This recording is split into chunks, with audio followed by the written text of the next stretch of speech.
Idol, ano ang mas better? Green tea or coffee?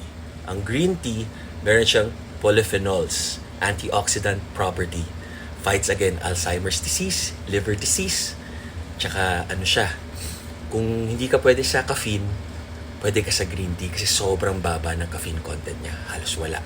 Pero yung benefits halos nandun. Ang coffee naman, boost of energy, metabolism, kung constipated ka, makakatulong sa'yo, alertiveness, times 10 ng effect niya ng green tea.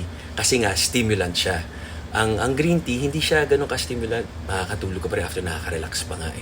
Pero yung iba, ginagamit yun as stimulant. So, tignan mo na lang kung ano reaction ng katawan mo. Asa nakita nilang benefits ng coffee, 19% na uminom ng coffee, hindi na mamatay sa heart disease. So, di natin alam kung nandun tayo sa 19% na yun.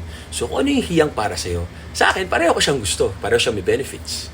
So, kung gusto kong makatulog, green tea ako. Kung gusto kong pre-workout, coffee. Tama kayo.